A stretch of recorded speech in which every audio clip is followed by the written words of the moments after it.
छात्रों ने भरी हुंकार, दिल्ली से यूपी बिहार तक मचा हाहाकार। विपक्ष ने भी संभाला मोर्चा, क्या करेगी अब बीजेपी सरकार? क्या छात्र आंदोलन ने राजनीति में खोल दिया नया अध्याय?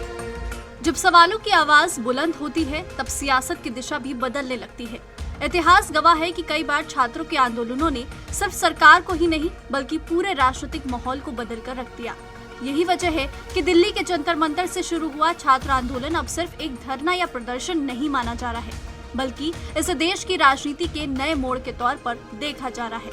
पेपर लीक, भर्ती परीक्षाओं में कथित गड़बड़ियों और शिक्षा व्यवस्था को लेकर उठी नाराजगी अब राष्ट्रीय बहस बन चुकी है। शुरुआत छात्रों ने की, लेकिन अब विपक्षी दल भी खुलकर इस लड़ाई का हिस्सा बन गए हैं। संसद से लेकर प्रधानमंत्री आवास तक विरोध प्रदर्शन हुए और अब इसकी गूंज उत्तर प्रदेश और बिहार तक सुनाई दे रही है। सबसे बड़ा सवाल यही है कि क्या ये आंदोलन आने वाले दिनों में देश की राजनीति की दिशा तय करेगा या फिर कुछ समय बाद इसकी रफ्तार धीमी पड़ जाएगी। चलिए जानते हैं। क्योंकि दिल्ली में जैसे जैसे छात्रों का प्रदर्शन तेज हुआ, वैसे वैसे राजनीतिक हलचल भी बढ़ने लगी। प्रदर्शन के दौरान पुलिस और प्रदर्शनकारियों के बीच टकराव की स्थिति बनी, जिसके बाद विपक्ष ने सरकार पर सीधा हमला बोल दिया। राहुल गांधी, अखिलेश यादव, प्रियंका गांधी और डिम्पल यादव जैसे बड़े नेता खुद सड़क पर उतर आए। संसद से लेकर प्रधानमंत्री आवास तक विरोध प्रदर्शन हुए।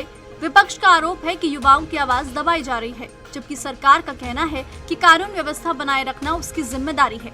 इसी घटनाक्रम ने छात्र आंदोलन को पूरी तरह राजनीतिक बहस का केंद्र बना दिया।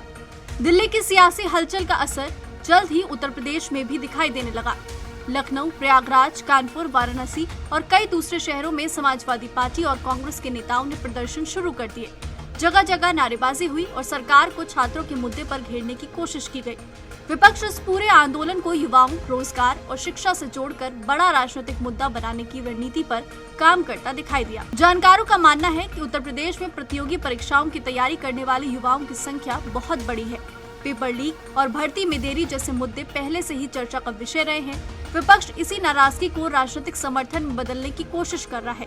दूसरी तरफ बीजेपी का कहना है कि विपक्ष छात्रों के मुद्दे का राजनीतिक लाभ उठाना चाहता है। इसी बीच आंदोलन की गूंज बिहार भी पहुंच गई। पटना में ऑल इंडिया स्टूडेंट एसोसिएशन यानी आइसा ने दिल्ली में छात्रों पर हुई पुलिस कार्रवाई के विरोध में प्रदर्शन किया। अब बहस सिर्फ दिल्ली तक सीमित नहीं रही, बल्कि कई राज्यों में फैलते विरोध प्रदर्शनों पर भी होने लगी है। उधर दिल्ली में भी सुरक्षा व्यवस्था पहले से ज्यादा कड़ी कर दी गई है। जंतर मंतर, संसद मार्ग, रफी मार्ग, कनॉट प्लेस और दूसरे संवेदनशील इलाकों में मल्टी लेयर बैरिकेडिंग की गई है। अब सवाल यही है कि इस पूरे आंदोलन का अगला पड़ाव क्या होगा। जानकारी के मुताबिक दिल्ली और लखनऊ में विरोध प्रदर्शन हुए हैं और सुरक्षा व्यवस्था मजबूत की गई है। वहीं पटना में प्रदर्शन के दौरान पुलिस और प्रदर्शनकारियों के बीच टकराव देखने को मिला।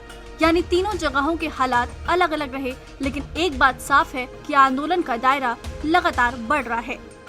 इन दिनों देश की राजनीति बदली हुई है। अलग अलग जगह पर चर्चाओं के अलग अलग बाजार गर्म हैं। पूरे देश की निगाह इस बात पर है कि ये आंदोलन अन्य राज्यों में किस तरह से प्रवेश करेगा। ये आंदोलन केवल विरोध बनकर रह जाएगा या इसके सार्थक परिणाम निकलने वाले हैं। राजनीति किस ओर जा रही है ये बात अब तक साफ नहीं है, लेकिन हर किसी के मन में एक नया सवाल उठ रहा है कि आंदोलन केवल एक विरोध बनकर रह जाएगा या फिर इसे कोई मुकाम मिल पाएगा।